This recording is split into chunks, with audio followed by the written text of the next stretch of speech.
Happened. Joining us now is Senator Maria Cantwell. She's a Democrat from Washington. Ma'am, good to have you here. Thank you. What do you think? Any chance now, as a result of the elections that we saw last night, that we're going to see more coming together from the Democrats and the Republicans?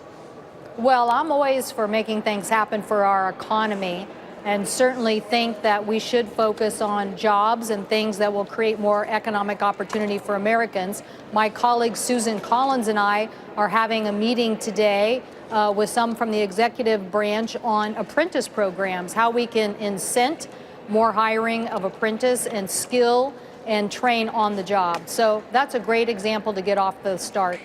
But do you agree with the president that being obstructionist is something that works against your party?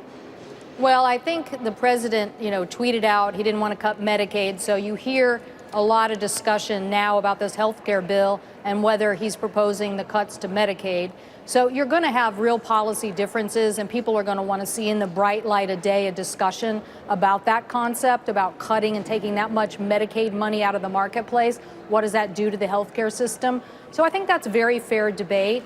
I'm sure there's lots of issues where we can come together. I know that infrastructure is something that's been on the tip of everybody's tongue. So why don't we really put pen to paper and come up with something that'll help make an investment for the American people? So those are all great specific issues. Thanks for highlighting them. Can we do actually now a much higher up, bigger picture view? Why do you think the Democrats have lost 4 out of 4? Is there something wrong with the messaging? What's the electorate not getting, especially when you look at polls, President Trump appears to be incredibly unpopular? Why isn't your base coming out against him? I'm not sure what your 4 out of 4 are, if you're talking about yesterday's 2 elections in Montana, or I'm not sure exactly which 4 you're talking about. But what I think is important to do is to focus on the economy and to focus on jobs. And while I know the president has talked a little bit about that, I think that Democrats have an agenda too. And I think, look, this is what Americans want. They want to make sure that the path forward in a transitioning economy is going to include them.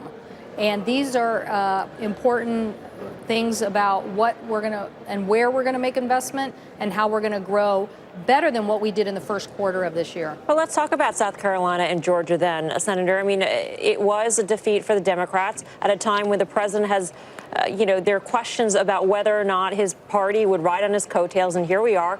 Do you feel like your party is perhaps disadvantaged? Do you feel less optimistic about 2018 in terms of turning seats over?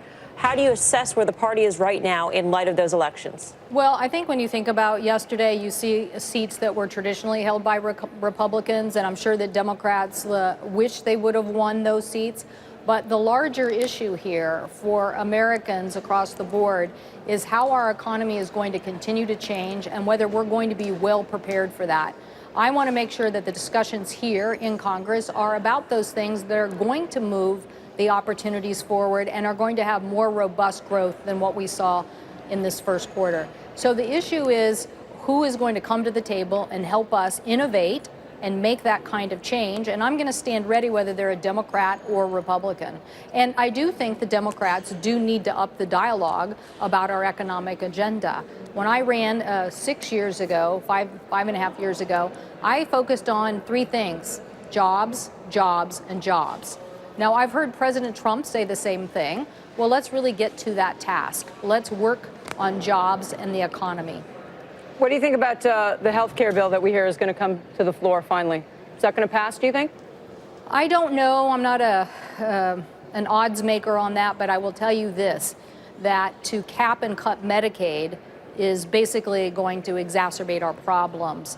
Medicaid stabilizes a lot of populations, and it allows us to deal with everything from the opioid crisis to... It's not quite cap and cut, right? It's devolving it to the states so they have a lot more choice, which is what President Clinton, for example, did with welfare reform. Nope.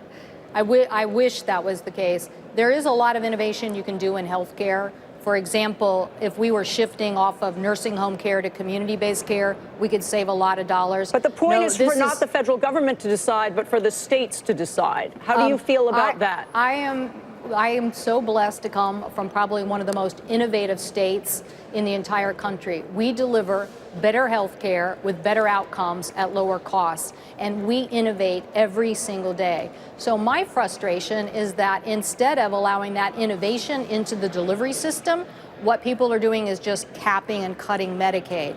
Our state saved $2 billion by shifting off of nursing home care into community-based care.